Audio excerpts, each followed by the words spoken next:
Hey everyone, it's Cali Danielle. Welcome back to another CaliFaces video.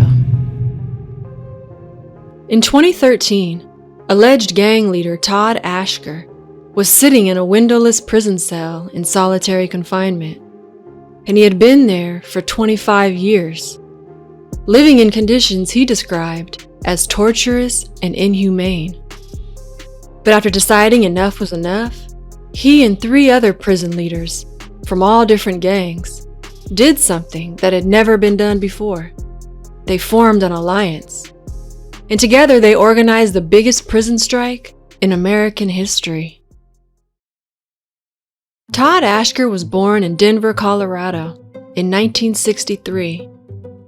He committed his first crime when he was 6 years old, stealing an Easter egg coloring kit for him and his sister that his parents couldn't afford to buy. When Todd was 8, he was arrested for shoplifting after he stole toys from a toy store. Fearful that her son was on a dangerous path, Todd's mother believed a change in his surroundings might help. So in 1973, when Todd was 10, she moved them to California, to the San Francisco's Bay Area.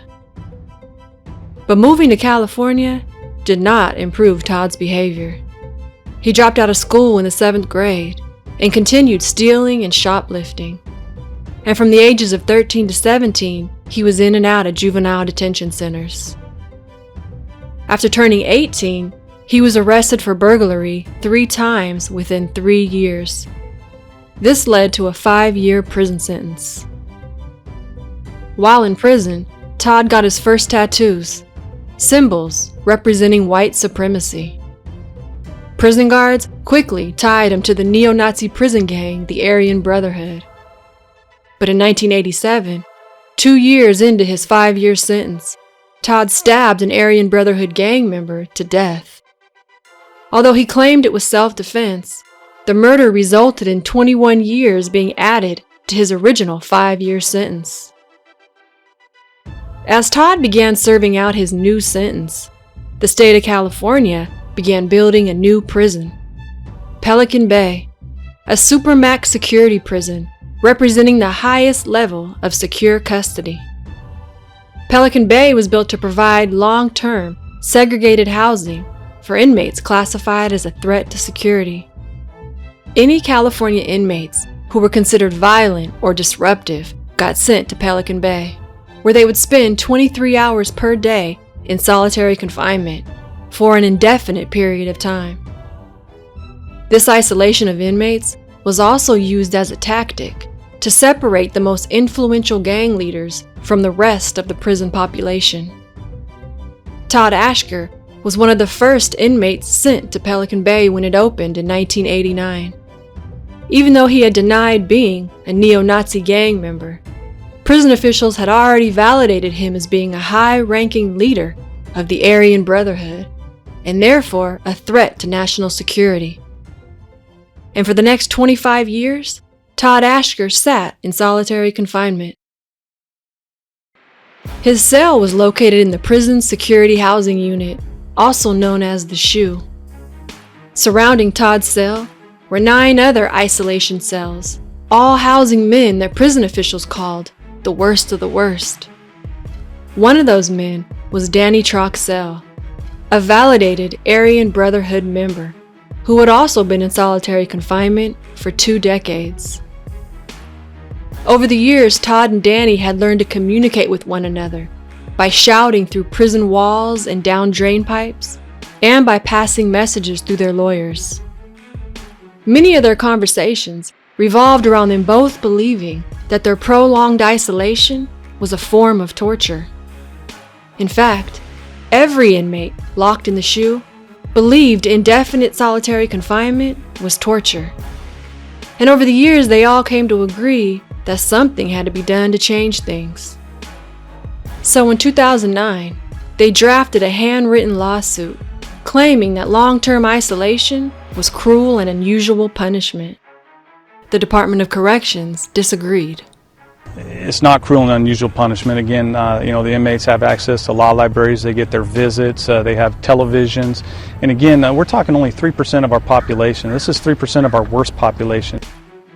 But But the next year, attorneys from the Center of Constitutional Rights took on the case, filing a lawsuit on behalf of the Pelican Bay Shoe prisoners, with Todd Ashker as the lead plaintiff.